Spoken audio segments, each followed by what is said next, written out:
Hello friends, welcome to the online platform Shri academy.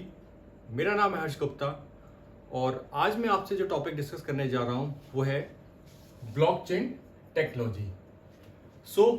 सीधे मैं topic पे आता हूं कि ब्लॉकचेन टेक्नोलॉजी क्या होती है। देखिए, आपने एक हिंदी में वर्ड सुना होगा, बही खाता।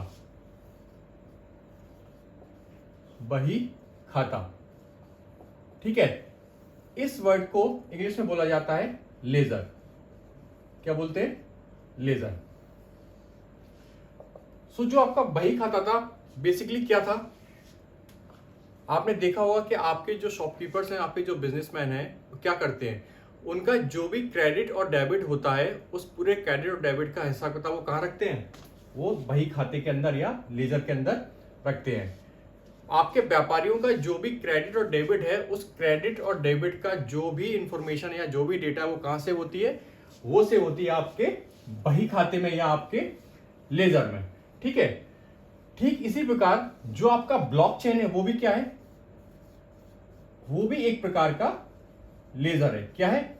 जो आपका ब्लॉकचेन है वो भी एक प्रकार का लेजर है, ठीक है। पर ये जो ब्लॉकचेन है ये आपके ट्रेडिशनल लेजर से अलग है ना। कैसे अलग है? देखिए, ये जो ब्लॉकचेन है बेसिकली आपका कैसा लेजर है? ये आपका डिजिटल लेजर है। कैसा लेजर है? डिजिटल लेजर है। प्लस ये आपका डिसेंट्रलाइज्ड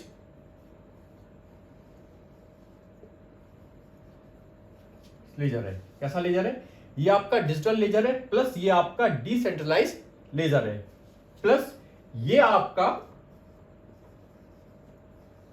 पब्लिक लेजर है, ठीक है। ब्लॉकचेन आपका कैसा लेजर हुआ? ब्लॉकचेन आपका डिजिटल लेजर है, डिसेंट्रलाइज्ड लेजर है और पब्लिक लेजर है। इन तीनों टर्म का क्या मतलब है? देखिए, डिजिटल का मतलब है कि ब्लॉकचेन आपका ऐसा लेजर है जो डिजिटली अवेलेबल है, ठीक है। जैसे आपके ट्रेडिशनल बही खाते, आपके ट्रेडिशनल लेजर बुक्स होती है, ये वैसा ब्लॉकचेन नहीं है। ये ब्लॉकचेन आपका ऐसा लेजर है जो आपके डिजिटल फॉर्म में अवेलेबल होता है, ठीक है। दूसरा वर्ड है डिसेंट्रलाइज्ड। डिसेंट्रलाइज का क्या मतलब है? डिसेंट्रलाइज का मतलब है कि ये आपका ऐसा लेजर है जिसे कोई पर्टिकुलर एजेंसी या गवर्नमेंट कंट्रोल नहीं करती।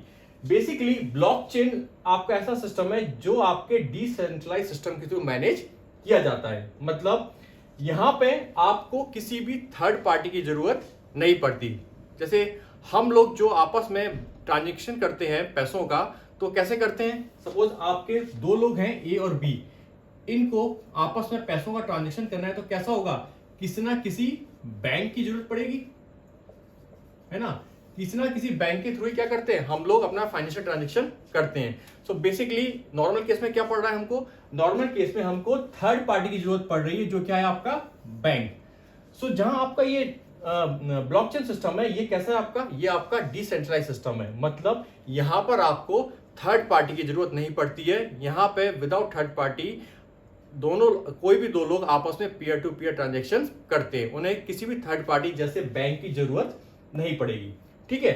ये आपको क्लियर हुआ कि डिजिटल का क्या मतलब है और डिसेंट्रलाइज का क्या मतलब है, ठीक है। थर्ड जो वर्ड लिखा हुआ है वो है पब्लिक। ये कैसा लेजर है? ये आपका पब्लिक लेजर है। इसका क्या मतलब हुआ?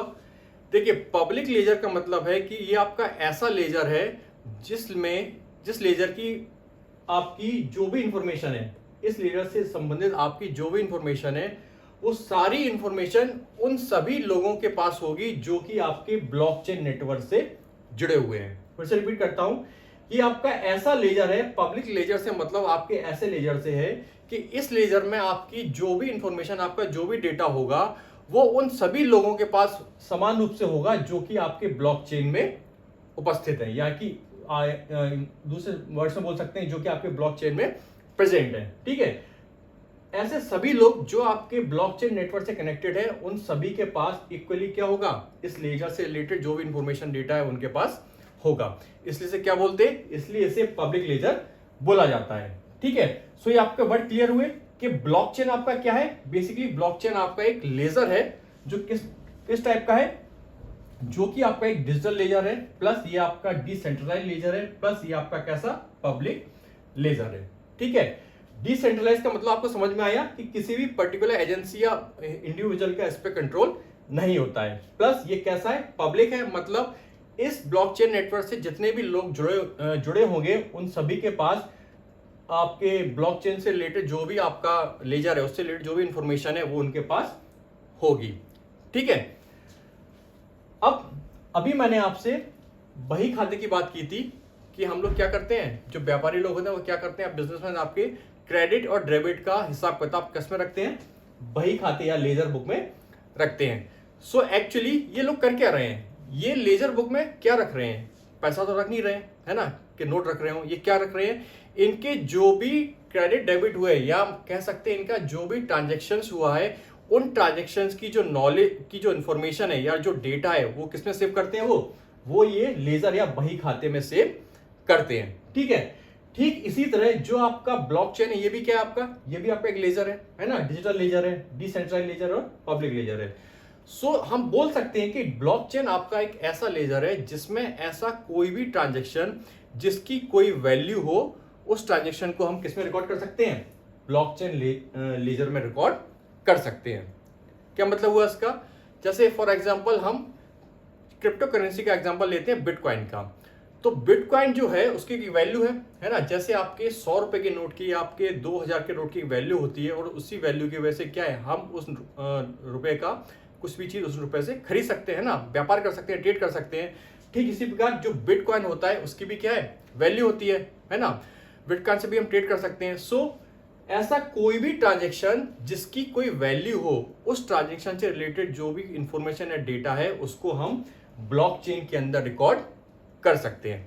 समझ में आया, ये कैसा लेजर है, ये आपका ऐसा लेजर है कि ऐसा कोई भी ट्रांजैक्शन जिसकी कोई भी वैल्यू हो, जिसकी कोई वैल्यू हो उस ट्रांजैक्शन को इंफॉर्मेशन या डेटा को हम ब्लॉकचेन के अंदर रिकॉर्ड कर सकते हैं। ठीक है, जैसे मैंने आपको एग्जांपल दिया क्रिप्टो करेंसी का, आप किसी दूसरी फील्ड का भी एग्जांपल लिख सकते हैं, मेडिकल का, रियल एस्टेट का, एजुकेशन फील्ड का, कि कोई भी फील्ड, ऐसी फील्ड जहां पे आपके ऐसे ट्रांजेक्शन्स हो रहे हो जिनकी क्या है, जिनकी कोई वैल्यू हो, तो ऐसे ट्रांजेक्शन का जो इंफॉर्मेशन या डेटा है उसको हम ब्लॉकचेन में स्टोर या रिकॉर्ड कर सकते हैं। क्लियर है, आगे बढ़ते हैं।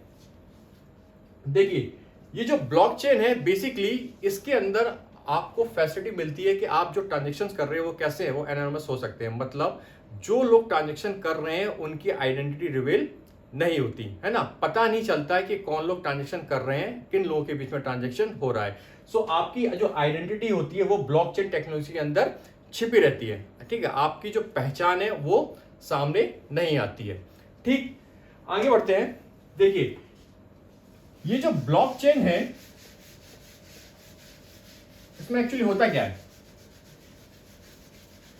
अभी मैंने आपको बोला कि ये कैसा लेजर है, ये आपका पब्लिक लेजर है। पब्लिक लेजर का मतलब है कि इस लेजर से रिलेटेड आपके जो भी डेटा है, जो भी इंफॉर्मेशन है वो उन सभी लोगों के पास इक्वली होगा, अवेलेबल होगा जो इस नेटवर्क से जुड़े हुए हैं।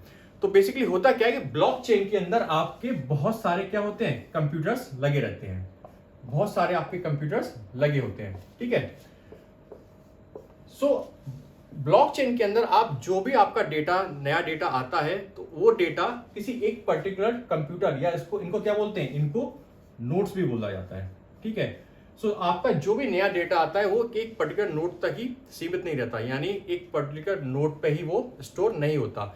जो भी आपका डेटा आएगा वो इक्वली जितने भी नोड्स आपके ब्लॉकचेन नेटवर्क में लगे होंगे उन सभी पर वो इक्वली क्या है, वो डेटा पहुंच जाएगा, है ना।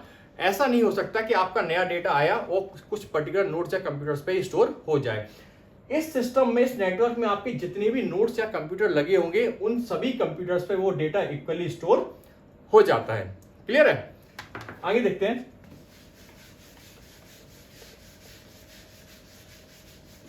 देखिए जो ब्लॉकचेन है वो बेसिकली आपके दो वर्ड से मिलकर बनता है। ठीक है, पहला वर्ड आपका क्या है, पहला वर्ड है आपका ब्लॉक, ठीक है, और दूसरा वर्ड है आपका चेन।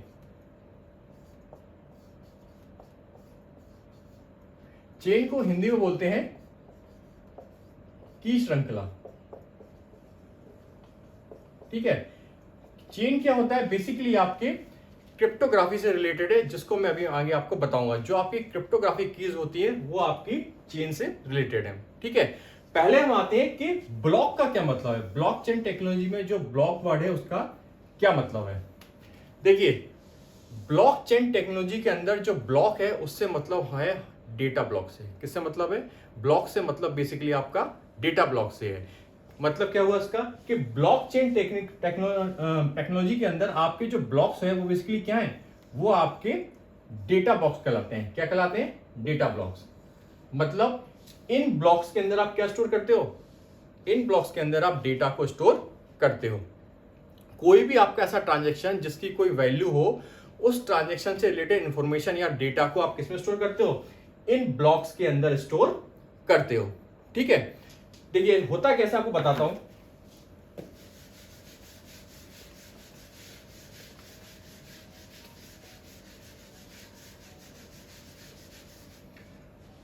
जैसे हम लोग क्रिप्टो करेंसी का एग्जांपल लेते हैं। सपोज आपका क्रिप्टो करेंसी का कोई ट्रांजेक्शन होता है और उस ट्रांजेक्शन की डिटेल आपके एक क्या होती है, एक ब्लॉक के अंदर आ जाती है। मतलब आपके एक ब्लॉक के अंदर क्या आ जाता है, उस इंफॉर्मेशन, वो इंफॉर्मेशन या वो डेटा आ जाता है, ठीक है। अब इसके बाद हो सकता है आपका दूसरा ट्रांजेक्शन हो, तो उस जो आपका जो दूसरा ट्रांजेक्शन होगा उसकी डिटेल भी क्या आएगी, किसी ना किसी ब्लॉक के अंदर आएगी, है ना। दूसरे ट्रांजेक्शन के लिए हो सकता है आपके दूसरे ब्लॉक के अंदर क्या आ जाए, उस ट्रांजेक्शन से रिलेटेड जो डेटा है वो आपके दूसरे ब्लॉक में स्टोर हो जाए, ठीक है। ठीक इसी तरह हो सकता है जो इसके बाद ट्रांजेक्शन होगा या आपका जो तीसरा ट्रांजेक्शन होगा उसकी डिटेल्स भी कहाँ आ जाएंगी, आपके तीसरे ब्लॉक में आ जाएंगी, है ना। उस ट्रांजेक्शन से रिलेटेड आपके जो इन्फॉर्मेशन या डेटा है वो आपके तीसरे ब्लॉक में आ जाएगा। सो इस तरह आपके जितने ट्रांजेक्शन होते जाएंगे उन सबको क्या क्या मिलता जाएगा, उन सबके डेटा को आपका एक एक ब्लॉक मिलता जाएगा। और ऐसे आपके लाखों करोड़ों ब्लॉक क्या होंगे, आपके बनते जाएंगे, ठीक है। प्लस ये जितने भी डेटा ब्लॉक है ये सब क्या होते हैं, ये आपस में इंटरकनेक्टेड होते हैं। मतलब ये सारे डेटा ब्लॉक आपस में एक दूसरे से जुड़े होते हैं। और इस तरह आपके जो लाखों करोड़ डेटा ब्लॉक है वो मिलकर क्या बना देते हैं, वो मिलकर आपकी ब्लॉकचेन बना देते हैं। इनसे मिलकर आपकी क्या बन जाती है, इनसे मिलकर आपकी ब्लॉकचेन बन जाती है, ठीक है। तो अभी मैंने आपको बताया कि आपका जो ब्लॉक है उसके अंदर क्या है, डेटा। पर इसमें डेटा के साथ साथ दो एलिमेंट और भी मिलते हैं, आपको बताता हूं क्या होता है।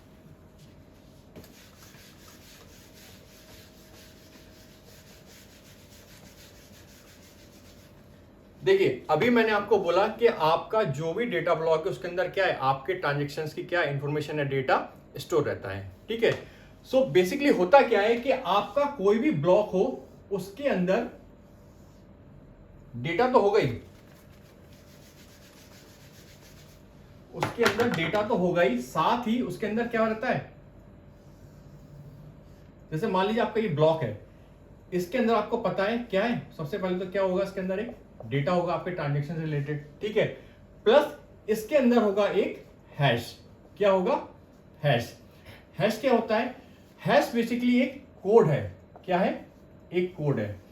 होता क्या है कि जब आपके ब्लॉक के अंदर कोई डेटा आता है तो उस डेटा ब्लॉक को सिक्योर और एनक्रिप्ट करने के लिए आपको एक कोड जनरेट करना पड़ता है, और वो कोड ही आपका क्या कहलाता है, वो कोड ही आपका हैश कहलाता है।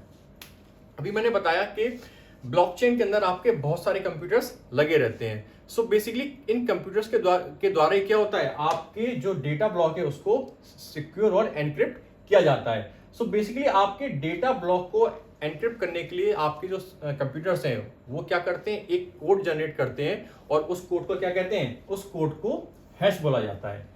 जब तक आपका कोड या हैश जनरेट नहीं होता तब तक आप किसी भी नए ब्लॉक को ब्लॉकचेन के अंदर ऐड नहीं कर सकते। सो अगर आपको किसी नए ब्लॉक को ब्लॉकचेन के अंदर ऐड करना है तो आपको क्या जनरेट करना पड़ेगा, आपको एक हैश या एक कोड जनरेट करना पड़ता है, जो बेसिकली कंप्यूटर्स के द्वारा किया जाता है। और जिन कंप्यूटर्स के द्वारा ये कोड या हैश जनरेट किया जाता है उनको क्या बोलते हैं, उनको बोलते हैं माइनर्स। क्या बोलते हैं, उनको बोलते हैं माइनर्स, ठीक है। सो हैश क्या होता है आपको समझ में है, ये बेसिकली आपका एक कोड है जो इसकी जरूरत क्यों पड़ती है, ताकि आपका जो डेटा ब्लॉक है वो सिक्योर और एनक्रिप्ट हो जाए, ठीक है।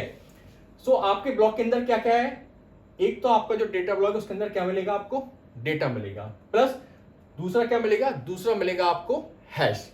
ठीक है, इसके बाद इस ब्लॉक में आपको एक चीज और मिलेगी, जो क्या है, जो आपका कहलाता है प्रीवियस हैश। क्या कहलाता है, प्रीवियस हैश। प्रीवियस हैश का क्या मतलब है, अभी मैंने आपको बताया कि आपके जो डेटा ब्लॉक है वो कैसे हैं, एक दूसरे से कनेक्टेड है। ठीक है, सो जैसे ये मान लीजिए ये ब्लॉक लेते हैं तो इसका प्रीवियस ब्लॉक क्या हो गया, ये वाला। ठीक है, सो इस ब्लॉक का जो हैश होगा वो किसमें इंक्लूड हो जाएगा, आपके सेकंड ब्लॉक में। ठीक है, ठीक इसी तरह इस ब्लॉक का जो हैश होगा वो किसमें इंक्लूड हो जाएगा, आपके नेक्स्ट ब्लॉक में। मतलब प्रीवियस हैश का क्या मतलब हुआ कि आपके ब्लॉक का जो इससे पहले वाला ब्लॉक था उसका हैश भी आपके ब्लॉक के अंदर इंक्लूड हो जाता है। देखिए इसको एग्जांपल के थ्रू समझाता हूं, आपको क्लियर समझ में आएगा।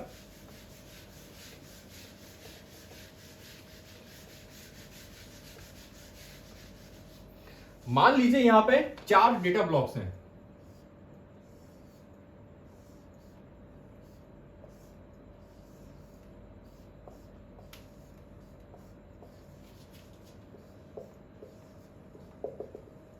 ठीक है, ये मान लीजिए आपकी ब्लॉकचेन है, तो ये सब क्या है, आपके डेटा ब्लॉक। अच्छा, आपकी ब्लॉकचेन जिस ब्लॉक से शुरू होती है, जो आपका पहला ब्लॉक होता है वो आपका क्या कहलाता है, उसको बोलते हैं जेनेसिस ब्लॉक। क्या बोलते हैं, जेनेसिस ब्लॉक।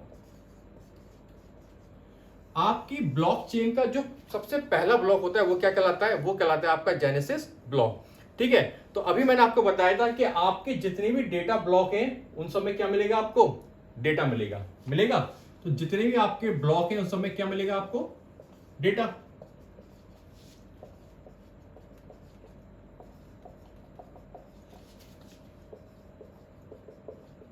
ठीक है, प्लस जितने भी आपके डेटा ब्लॉक है उन सब का क्या होगा, एक पर्टिकुलर हैश या पर्टिकुलर कोड होगा। तो सपोज मान लेते हैं कि आपका जो जेनेसिस ब्लॉक है इसका हैश है आपका ए। ठीक है, उसके बाद जो आपका सेकंड ब्लॉक है उसका मान लेते हैं हैश क्या है, बी। ठीक है, उसके बाद जो आपका नेक्स्ट ब्लॉक है उसका हैश हो गया, कोड हो गया सी, और नेक्स्ट ब्लॉक का हो गया DDD, और उसके बाद वाले ब्लॉक का क्या हो गया, EE। ठीक, मान लीजिए आपके जो ब्लॉक है इनके हैश क्या हो गए, इनके जो कोड है वो क्या हो गए, पहले का हो गया AAA, दूसरे का होगा BBB, तीसरे का हुआ CCC, चौथे का हुआ आपका DDD, और पांचवे का हुआ आपका EE। ठीक, अब मैंने अभी आपको बताया था कि आपका जो डेटा ब्लॉक है उसमें क्या होता है, उसके अंदर एक तो मिलेगा आपको डेटा, ठीक है, एक मिलेगा आपको हैश, और एक मिलेगा आपको प्रीवियस हैश। प्रीवियस हैश क्या होता है, जैसे मान लीजिए आपके ये दो ब्लॉक हैं। ठीक है, सो जो आपका जेनेसिस ब्लॉक होता है उसमें आपको प्रीवियस हैश नहीं मिलेगा। क्यों नहीं मिलेगा, क्योंकि वो आपकी ब्लॉकचेन का पहला ब्लॉक है, इसलिए उसके अंदर प्रीवियस हैश नहीं आ सकता, प्रीवियस कोड नहीं आ सकता। ठीक है, जेनेसिस ब्लॉक के बाद आपके जितने भी ब्लॉक आएंगे उन सभी में क्या होगा, उन सभी में डेटा भी होगा, उनका अपना हैश भी होगा, और साथ ही क्या होगा, प्रीवियस हैश भी होगा। और वो प्रीवियस हैश किसका होगा, उसके पहले जो डेटा ब्लॉक आया था उसका हैश क्या हो जाएगा, इसमें इंक्लूड हो जाएगा। जैसे मान लो कि आपका जो जेनेसिस ब्लॉक था, पहला ब्लॉक था, इसका हैश क्या था, AAA। सो ये जो AAA ये कहां इंक्लूड हो जाएगा, आपके सेकंड ब्लॉक के अंदर। ठीक है, तो क्या आ गया, सेकंड ब्लॉक में डेटा आ गया, सेकंड ब्लॉक का अपना खुद का हैश आ गया, और साथ ही क्या आ गया, प्रीवियस हैश भी आ गया। ठीक, इसी तरह क्या होगा, जो आपका नेक्स्ट डेटा ब्लॉक आएगा उसमें भी क्या मिलेगा, आपको डेटा मिल गया, प्लस उसका अपना हैश या उसका अपना कोड मिल गया। साथ ही क्या हो गया, इसके पहले वाला जो डेटा ब्लॉक था उसका क्या आ जाएगा, प्रीवियस हैश इधर आ जाएगा। मतलब इधर क्या लिख देंगे हम, BBB। ठीक है, ठीक इसी तरह अगर हम आगे बढ़ेंगे तो जो आगे वाला ब्लॉक होगा उसके लिए जो प्रीवियस हैश होगा वो क्या हो जाएगा, CCC, और इसके आगे वाले ब्लॉक के लिए जो प्रीवियस हैश होगा वो क्या होगा, DDD। सो ये आपको समझ में आ रहा होगा कि आपके जेनेसिस ब्लॉक के बाद आपके जितने भी ब्लॉक्स आते हैं उन सभी में क्या रहता है, डेटा प्लस उनका खुद का हैश प्लस प्रीवियस हैश। ठीक है, सो ये आपको अरेंजमेंट समझ में आया होगा। ये ऐसा अरेंजमेंट आपकी पूरी ब्लॉकचेन में जितने भी ब्लॉक्स हैं सभी में पाया जाता है। ठीक है, तो इस अरेंजमेंट की वजह से क्या है, आपका जो ब्लॉकचेन सिस्टम है वो कैसा हो जाता है, वो बहुत सिक्योर हो जाता है। ऑलमोस्ट हम कह सकते हैं वो 100% इम्प्रूव हो जाता है। इसका क्या रीजन है, देखिए सपोज कीजिए कि आपका क्या है, ये आपकी ब्लॉकचेन है और कोई इंसान क्या करना चाहता है, आपके किसी भी ब्लॉक के डेटा को बदलना चाहता है, मैनिपुलेट करना चाहता है, ठीक है। वो इंटेंशनली क्या करना चाहता है, आपके डेटा ब्लॉक के डेटा को बदलना चाहता है, उसमें गलत डेटा डालना चाहता है। तो अभी मैंने आपको बताया कि आपका जो ब्लॉक है वो सिक्योर कैसे हो रहा है, उसका एन्क्रिप्शन कैसे हो पाता है, हैश की वजह से, कोड की वजह से। सो अगर कोई आदमी चाहता है कि मैं इंटेंशनली किसी ब्लॉक के डेटा को बदल दूं, है ना, मैं किसी ब्लॉक के डेटा को बदल दूं, तो उसे क्या चेंज करना पड़ेगा, उसे उस ब्लॉक का जो हैश है वो क्या करना पड़ेगा, चेंज करना पड़ेगा, है ना। उसके बना वो उस डेटा के उस ब्लॉक के डेटा को चेंज नहीं कर सकता। सो मान लो कोई आदमी गलत इंटेंशन से आता है, वो क्या करता है, वो इस सेकंड ब्लॉक के डेटा को क्या करता है, मैनिपुलेट करता है या उसको बदलना चाहता है। सो वो क्या करेगा, इस डेटा ब्लॉक के हैश को क्या करेगा, चेंज कर देगा। इस डेटा ब्लॉक का हैश क्या है, पर्सनल खुद का BBB। मान लो उसने इस डेटा ब्लॉक के हैश को क्या कर दिया, चेंज कर दिया, उसको क्या कर दिया, XXX। क्या कर दिया, XXX। उसने इस डेटा ब्लॉक के डेटा को बदलने के लिए इसका जो हैश था उसको बदल दिया, क्या कर दिया, XXX। अब उसने इस डेटा का मैनिपुलेट तो कर दिया, उसका हैश तो बदल गया, पर आपको पता है कि आगे के जितने भी ब्लॉक्स हैं उसमें क्या होता है, उसमें प्रीवियस हैश भी शामिल रहता है। जैसे इस वाले ब्लॉक में BBB और इसके लिए CCC। सो होगा क्या, जैसे ही आप किसी ब्लॉक के डेटा को बदलोगे या उसके हैश को चेंज करोगे, उसका असर किस में आएगा, उसका असर ठीक उसके नेक्स्ट वाले ब्लॉक में आ जाएगा, है ना। जैसे इस केस में क्या हो रहा है कि इस केस में आपने इसका जो हैश था इसको चेंज कर दिया, क्या कर दिया, XXX कर दिया, पर इसका जो हैश था ओरिजिनल BBB वो ऑलरेडी किसमें था, इसके आगे वाले ब्लॉक में पहले से ही इंक्लूड था, पहले से ही शामिल था। सो जैसे ही आप इस ब्लॉक के डेटा को बदलते हो, उसका असर कहां आएगा, उसका असर आपके ठीक नेक्स्ट वाले ब्लॉक में आ जाएगा, ठीक है। सो जो गलत डेटा आपने यहां डाला वो डेटा आपका कहां पहुंच गया, वो डेटा आपके इस ब्लॉक में भी आ जाएगा। ठीक इसी तरह जब यहां पे डेटा का मैनिपुलेशन होगा तो इसका असर किस में आएगा, इसका असर इसके आगे वाले ब्लॉक में आएगा और इसका असर उसके आगे वाले ब्लॉक में आता जाएगा। सो एक बार अगर आपने किसी ब्लॉक के डेटा को बदल दिया, चेंज कर दिया, तो उसका असर किस में आ जाएगा, उसका असर पूरे जितने भी डेटा ब्लॉक है सब में फैल जाएगा। इसलिए कहते हैं कि आपका ये सिस्टम सेफ है। क्यों, कि जैसे ही आपने किसी ब्लॉक के डेटा को बदला, ठीक उसके बाद के जितने भी ब्लॉक्स होंगे उनका डेटा इररिलेवेंट हो जाएगा आपका, ठीक है। उनके डेटा का फिर कोई मतलब नहीं बचेगा, सारा डेटा कैसा हो जाएगा, उसके बाद का आपका सारा डेटा अपने आप ही गलत हो जाएगा, ठीक है। इसलिए ब्लॉकचेन के अंदर डेटा को बदलना इतना आसान नहीं है, क्योंकि जैसा ही आपने डेटा बदला फौरन पता चल जाएगा कि किस ब्लॉक से आपका डेटा चेंज हुआ है, क्योंकि उस ब्लॉक के बाद जितने भी ब्लॉक मिलेंगे उसके उसके जितने भी डेटा होंगे उसके अंदर उसकी कोई वैल्यू नहीं रह जाएगी, उसका कोई मतलब नहीं रह जाएगा। क्यों, क्योंकि सारे ब्लॉक्स में, आगे के सारे ब्लॉक्स में क्या है, आपका गलत डेटा आ चुका होगा। इसलिए आसानी से पकड़ में आ जाएगा कि किस ब्लॉक में आपके डेटा को चेंज किया गया है, किस ब्लॉक में आपके डेटा को मैनिपुलेट किया गया है ना। उसके बाद बाकी डेटा का कोई रिलेवेंस नहीं बचेगा। क्यों, क्योंकि यहां पर आपने क्या किया, गलत डेटा डाल दिया। अब उस गलत डेटा का असर क्या हुआ, सारे जितने ब्लॉक सब में फैल गया। तो इस ब्लॉक के बाद जितने भी आपके नए ब्लॉक आएंगे उसके डेटा का कोई रिलेवेंस बचेगा, कुछ नहीं बचेगा। तो आपको फौरन पता चल जाएगा कि आपने किस डेटा ब्लॉक के साथ छेड़छाड़ की है, ठीक है। इसलिए कहते हैं कि आपकी जो ब्लॉकचेन टेक्नोलॉजी है वो काफी सिक्योर है, ठीक। अच्छा, इसमें सिक्योरिटी की एक और लेयर होती है, वो क्या होती है, जैसे अभी मैंने आपको बताया कि ये आपका कैसा है, पब्लिक लेजर है। मतलब इस लेजर से रिलेटेड जो भी इंफॉर्मेशन है या कोई भी नई इंफॉर्मेशन भी इस लेजर में रिकॉर्ड की जाती है, तो उसकी जानकारी उन सभी कंप्यूटर्स या उन सभी लोगों को होगी जो इस ब्लॉकचेन नेटवर्क में शामिल होंगे, है ना। जितने भी लोग या जितने भी कंप्यूटर आपके इस ब्लॉकचेन नेटवर्क में कनेक्टेड होंगे, उन सभी के पास क्या होगा, उस डेटा की इंफॉर्मेशन होगी जो कि आप क्या कर रहे हो, इस सिस्टम में ऐड कर रहे हो, ठीक है। तो सपोज अगर कोई इंसान गलत इंटेंशन से क्या करता है, किसी डेटा के ब्लॉक को चेंज कर देता है, किसी ब्लॉक के डेटा को चेंज कर देता है। सो जैसे ही वो किसी ब्लॉक के डेटा को चेंज करेगा, इसका मतलब क्या कर दिया, उसने डेटा बदल दिया।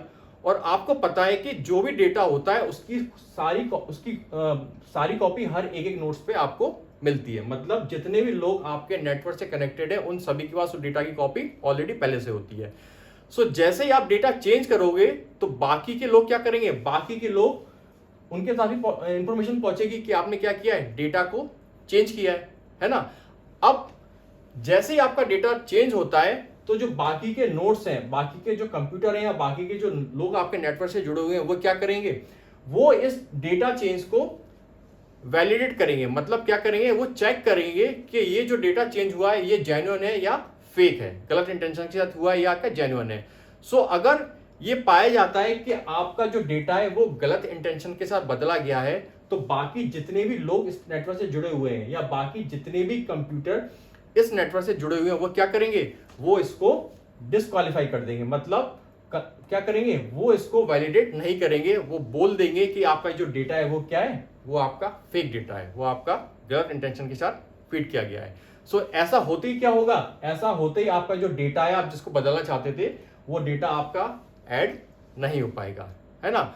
सो ये जो वैलिडेट करने की प्रोसेस है ये आपकी कहलाती है कंसेंसस। इसको क्या बोलते हैं, इसको बोलते हैं कंसेंसस। इसके थ्रू क्या होता है कि इसके थ्रू जो भी आपका नया डेटा आ रहा है या मान लो आप कोई डेटा बदलना चाहते हो तो क्या होगा, उसका पहले क्या होगा, उसमें आपके बाकी के जितने भी आपके कंप्यूटर ऑलरेडी आपके नेटवर्क में जो पहले से हैं वो क्या करेंगे, उसको वैलिडेट करेंगे कि ये जेन्युइन है या गलत इंटेंशन के साथ है। और अगर उन्हें पता चला कि जेन्युइन नहीं है तो वो इसको वैलिडेट नहीं करेंगे। और अगर ये डेटा वैलिडेट नहीं होता है तो जो आप नया डेटा डालना चाहते हो उसमें गलत डेटा वो आप नहीं डाल सकते, ठीक है। सो ये भी क्या है, इस वजह से भी आपका ये सिस्टम कैसा हो जाता है, 100% सिक्योर हो जाता है, ठीक।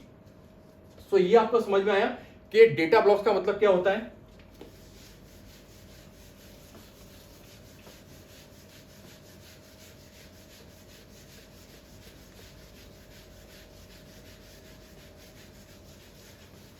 अब हम देखते हैं कि जो आपकी ब्लॉकचेन टेक्नोलॉजी है वो एक्चुअल में वर्क करती कैसे है ना, उसमें ट्रांजेक्शन की डिटेल्स कैसे स्टोर होती है। देखिए हम एग्जांपल लेते हैं क्रिप्टो करेंसी का ही, क्रिप्टो करेंसी का एग्जांपल लेते हैं। सपोज कि क्रिप्टो करेंसी का एक ट्रांजेक्शन होता है और वो ट्रांजेक्शन किस में आ जाता है, आपके एक डेटा ब्लॉक में आ जाता है। आपका कोई ट्रांजेक्शन हुआ और उस ट्रांजेक्शन की डिटेल्स किस में आ गई, आपके एक ब्लॉक में आ गई, ठीक। अब अभी मैंने आपको बताया था कि जैसे ही आपका नया इंफॉर्मेशन आती है, आपका नया डेटा आता है आपके नए ब्लॉक में, तो क्या होता है, उस ब्लॉक को जो आपके माइनर्स या आपके जो कंप्यूटर है उसको सेफ और उसको एनक्रिप्ट करने के लिए क्या करते हैं, कोड सर्च करते हैं। क्या करते हैं, कोड ढूंढते हैं। इस डेटा ब्लॉक को, जो आपका नया डेटा ब्लॉक है, उसको सिक्योर करने और उसको एनक्रिप्ट करने के लिए वो एक हैश या एक कोड को सर्च करते हैं, ठीक है। ये कोड आपका क्या कहलाता है, हैश। सो जैसे ही उनको ये कोड मिलता है, हैश मिलता है, वो क्या करते हैं, वो इस डेटा को, इस डेटा ब्लॉक को ब्लॉकचेन के अंदर ऐड करने की कोशिश करते हैं। जैसे ही आपका कोड जनरेट हुआ या आपका हैश जनरेट हुआ, वो क्या करेंगे, वो आपके इस डेटा ब्लॉक को ब्लॉकचेन के अंदर ऐड करने की कोशिश करेंगे, ठीक है। पर जो आपकी ब्लॉकचेन है उसमें क्या है, उसमें ऑलरेडी पहले से काफी नोड्स हैं, पहले से काफी कंप्यूटर्स हैं, है ना। सो वो क्या करेंगे, वो आपके जो नोड्स हैं जो आपके नेटवर्क में पहले से अवेलेबल हैं, वो आपके इस डेटा, जो आपका नया डेटा ब्लॉक है उसको क्या करेंगे, उसको वो आप नए डेटा ब्लॉक को क्या करेंगे, वैलिडेट करेंगे।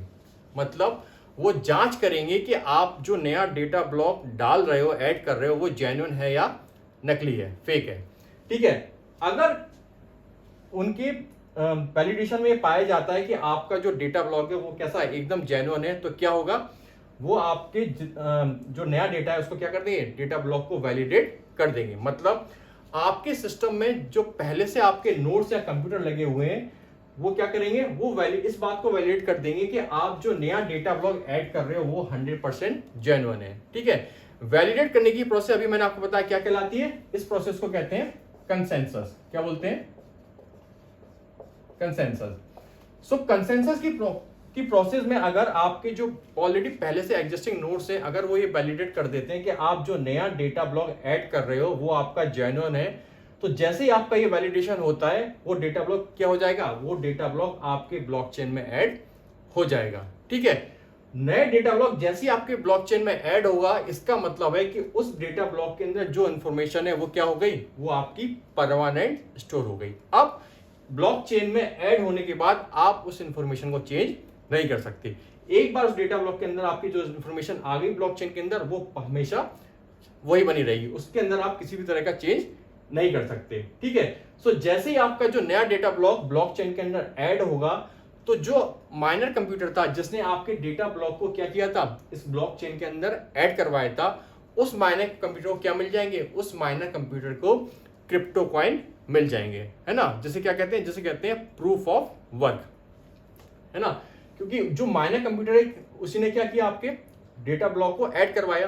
तो जैसे ही आपका डेटा ब्लॉक आपके ब्लॉकचेन के अंदर ऐड हुआ, तो जिस माइनर कंप्यूटर के थ्रू आपका डेटा ब्लॉक ऐड किया गया है, उस माइनर कंप्यूटर को आपके क्रिप्टो कॉइन मिल जाएंगे। और जैसे ही उस माइनर कंप्यूटर में आपके क्रिप्टो कॉइन आएंगे, सपोज बिटकॉइंस आते हैं, वैसे ही आपका ट्रांजेक्शन क्या हो जाएगा, कंप्लीट हो जाएगा, वैसे ही आपका ट्रांजेक्शन फिनिश्ड हो जाएगा। ठीक है, तो ये आपको बात समझ में आई आपको कि कैसे आपका ब्लॉकचेन टेक्नोलॉजी वर्क करती है, कि जो भी आपका नया डेटा आता है उसको क्या होता है, पहले उसके लिए कोड जनरेट होता है या हैश जनरेट होता है। एक बार हैश जनरेट हो गया तो उसको क्या है, कोशिश की जाती है कि उसको ब्लॉकचेन के अंदर ऐड कर लिया जाए। पर ऐड करने से पहले उस नेटवर्क के अंदर पहले से जो आपके एग्जिस्टिंग नोड्स या कंप्यूटर्स हैं, वो पहले इस बात को वैलिडेट करेंगे कि आपका जो नया डेटा ब्लॉक है वो जेन्युइन है या नहीं है। एक बार कंसेंसस में क्लियर हो जाता है कि आपका जो डेटा ब्लॉक है नया, वो एकदम 100% जेन्युइन है, तो क्या होगा, आपका डेटा ब्लॉक इस ब्लॉकचेन नेटवर्क के अंदर ऐड हो जाएगा, और उस डेटा ब्लॉक के अंदर जो भी डेटा इंफॉर्मेशन स्टोर होगी वो आपकी परमानेंट स्टोर हो जाएगी। उसके बाद आप उसमें किसी भी तरह का बदलाव या चेंज नहीं कर सकते। ठीक है, और जिस माइनर कंप्यूटर के थ्रू आपका डेटा ब्लॉक ऐड किया गया है, उस माइनर कंप्यूटर को क्या मिल जाएंगे, क्रिप्टो कॉइंस मिल जाएंगे। और जैसे ही उस माइनर कंप्यूटर को क्रिप्टो कॉइंस मिलते हैं, तो इसका मतलब है आपका ट्रांजेक्शन पूरा हो चुका है। क्लियर है, तो आपको समझ में आया होगा कि आपकी जो ब्लॉकचेन टेक्नोलॉजी है वो कैसे काम करती है। यहां पर मैंने क्रिप्टो कॉइन का एग्जांपल लिया, पर जरूरी नहीं है, आप किसी दूसरी फील्ड के ट्रांजेक्शन का भी एग्जांपल ले सकते हो। जरूरी नहीं है कि आप केवल क्रिप्टो करेंसी को ही ब्लॉकचेन से जोड़ के देखो, है ना। क्रिप्टो करेंसी और आपकी ब्लॉकचेन टेक्नोलॉजी दोनों अलग अलग है। ठीक है, ब्लॉकचेन टेक्नोलॉजी बेसिकली आपका प्लेटफॉर्म है, और क्रिप्टो करेंसी क्या है, आपकी करेंसी, डिजिटल करेंसी है, और ये दोनों एक नहीं है। तो जैसा मैंने आपको अभी क्रिप्टो करेंसी का एग्जांपल लिया, आप किसी दूसरी फील्ड का भी एग्जांपल ले सकते हो, जैसे रियल एस्टेट का हुआ, एग्रीकल्चर का हुआ, या एजुकेशन का हुआ। ऐसे किसी भी फील्ड में जहां पे आपके ऐसे ट्रांजैक्शन या ऐसी इंफॉर्मेशन आ रही है जिनकी क्या है, जिनकी कोई वैल्यू हो, तो उनका एग्जांपल भी आप ले सकते हो। वहां भी वर्किंग आपकी सेम इसी तरह की होगी। क्लियर है, तो ये था आपका ब्लॉकचेन टेक्नोलॉजी। अब मैंने आपको बताया था ब्लॉकचेन में आपके दो वर्ड्स हैं, पहला आपका ब्लॉक और दूसरा है आपका चेन, की चेन। देखिए की चेन क्या होता है।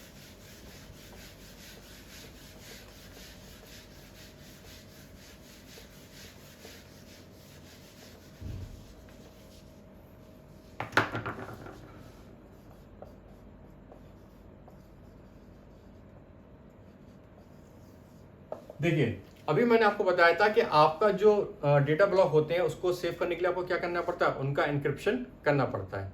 सो एन्क्रिप्शन करने के लिए आप किसका यूज करते हो, एन्क्रिप्शन करने के लिए आप यूज करते हो क्रिप्टोग्राफी का। किसका यूज करते हो, क्रिप्टोग्राफी।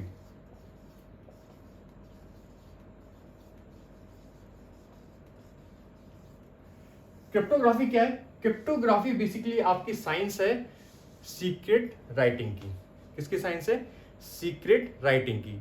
बेसिकली किसी भी चीज को अगर आप एनक्रिप्ट करना चाहते हो, इसका एनक्रिप्शन करना चाहते हो, तो आपको क्या करना पड़ता है, आपको सीक्रेटली अपनी लैंग्वेज में उसका कोड लिखने पड़ते हैं। सो आपकी जो सीक्रेट राइटिंग है,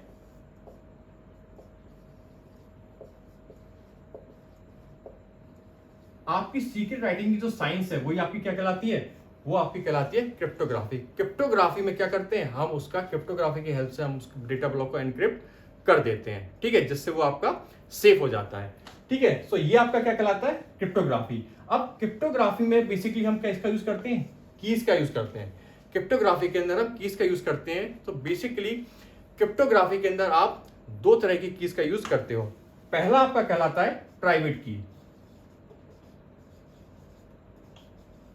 प्राइवेट की, प्राइवेट की का मतलब क्या है कि प्राइवेट की जो आपकी प्राइवेट की क्रिप्टोग्राफी होती है, उसमें आप एनक्रिप्शन और डिक्रिप्शन दोनों के लिए एक ही की का यूज करते हो। उसमें आपकी की एक ही होती है ना। मतलब किसी ब्लॉक को सेव करने के लिए आपने उसको एनक्रिप्ट किया, और अगर आप उसको एक्चुअल फॉर्म में बदलना चाहते हो क्या करना पड़ेगा, उसका डिक्रिप्शन करना पड़ेगा।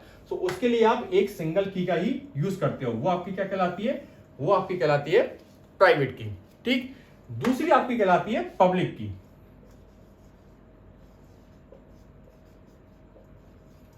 जो आपकी पब्लिक की क्रिप्टोग्राफी होती है उसमें बेसिकली आप दो कीज का यूज करते हो। ठीक है, एक कीज आपकी यूज होती है किसमें, एनक्रिप्शन में। ठीक है, और आपकी जो दूसरी की है उसका यूज किसमें होता है, उसका यूज होता है डी एनक्रिप्शन में। मतलब जो आपकी प्राइवेट की क्रिप्टोग्राफी है उसमें आप एक ही की का यूज कर रहे हो एनक्रिप्शन और डिक्रिप्शन दोनों के लिए, जबकि जो आपकी पब्लिक की क्रिप्टोग्राफी है उसके अंदर आप एनक्रिप्शन के लिए अलग की यूज करते हो और डिक्रिप्शन के लिए अलग की यूज करते हो। सो अब आपको समझ में आ गया होगा कि की चेन का मतलब क्या होता है। बेसिकली रिलेटेड आपसे किससे, ये रिलेटेड है आपकी क्रिप्टोग्राफी से। ठीक है, सो ये था आपका ब्लॉकचेन टेक्नोलॉजी कि ब्लॉकचेन टेक्नोलॉजी होता क्या है। अब हम ब्लॉकचेन टेक्नोलॉजी कुछ एप्लीकेशंस देख लेते हैं कि ब्लॉकचेन टेक्नोलॉजी का कहां यूज किया जा सकता है। देखिए, क्रिप्टो करेंसी के अलावा और भी आपके ऐसे फील्ड्स हैं जहां पे आप ब्लॉकचेन टेक्नोलॉजी का यूज कर सकते हो। जैसे पहला आपका केस हो सकता है दवाइयों के केस में।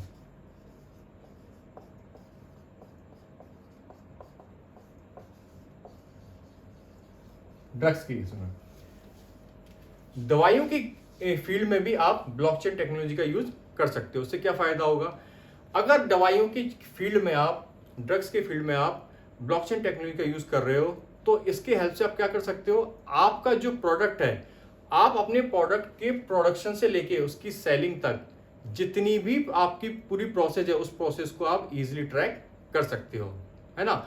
आपका जो प्रोडक्ट बन रहा है उसके बनने से लेके उसके सेल होने तक जो भी आपकी प्रोसेस है उसको आप कभी भी ट्रैक कर सकते हो।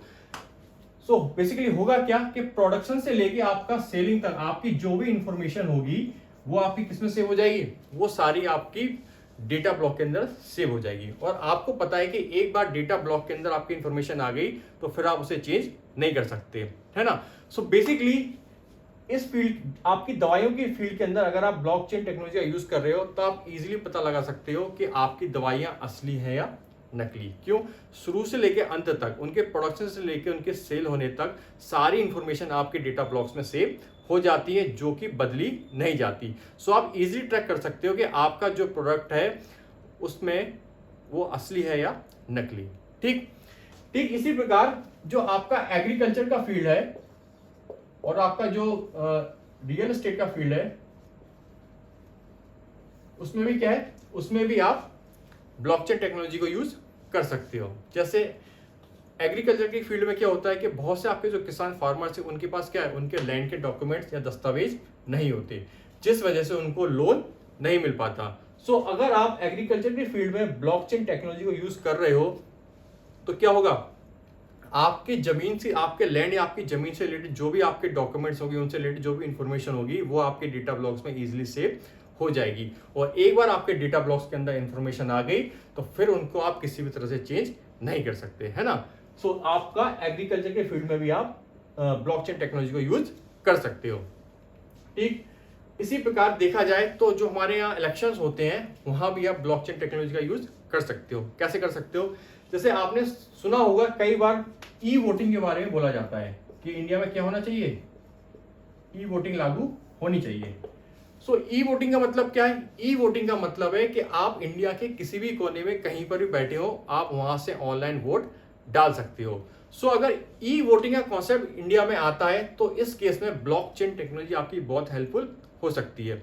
होगा क्या कि ई वोटिंग के थ्रू जो लोग भी अपना ऑनलाइन वोट डालेंगे उनके वोट से रिलेटेड जो भी इंफॉर्मेशन डेटा होगा वो आपके डेटा ब्लॉक में सेव हो जाएगा। और एक बार आपके डेटा ब्लॉक में वो इंफॉर्मेशन सेव हुई तो आपको पता है कि उस इंफॉर्मेशन के साथ आप कोई भी छेड़छाड़ नहीं कर सकते, उस इंफॉर्मेशन को आप बदल नहीं सकते। जो भी डेटा आपके ब्लॉक में आया वो कैसा हो जाता है, वो आपका परमानेंट हो जाता है। सो इस केस में आप क्या होगा, आपके जो इलेक्शन होंगे उसमें आप किसी प्रकार की धांधली नहीं कर सकते हो, क्योंकि एक बार आपकी वोटिंग की जो इंफॉर्मेशन डेटा ब्लॉक के अंदर आ गई तो फिर उसमें आप किसी भी तरह का चेंज नहीं कर सकते हो।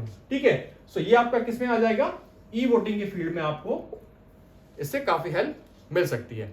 इसके अलावा भी आपके और भी फील्ड्स हो सकते हैं जहां पे आप ब्लॉकचेन टेक्नोलॉजी को यूज कर सकते हैं। ठीक है, सो ये आपका आज का टॉपिक था ब्लॉकचेन टेक्नोलॉजी, जो मैं उम्मीद करता हूं कि आपको समझ में आ गया होगा। ठीक है, सो आज का हम ये लेक्चर यहीं पे स्टॉप करते हैं। आगे के वीडियो में हम फिर मिलेंगे। Thank you.